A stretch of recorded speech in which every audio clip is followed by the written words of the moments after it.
ભાજપ દ્વારા આજે શક્તિ પ્રદર્શન સાથે ઉમેદવારી ફોર્મ ભરવા જઈ રહ્યા છે.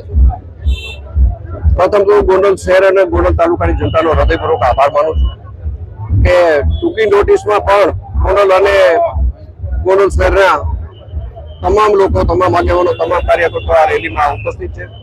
સૌનો હું આભાર વ્યક્ત કરું છું.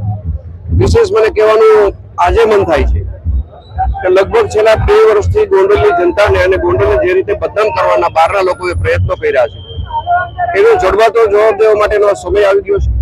મને લાગે છે ગોંડલની જનતા, શહેર અને તાલુકાની જનતા ગોંડલને જે રીતે બદનામ કર્યું છે એનો જડબાતો જવાબ આપવા માટે અતિ ઉત્સાહમાં છે, તત્પર છે. અને એનો જવાબ 28 તારીખે મળી જશે કે આ ગોંડલથી મિર્ઝાપુર નથી, આ ગોંડલથી સર ભગવતસિંહનું ગોંડલ છે. આવો પેટીસ પર જવો પડશે.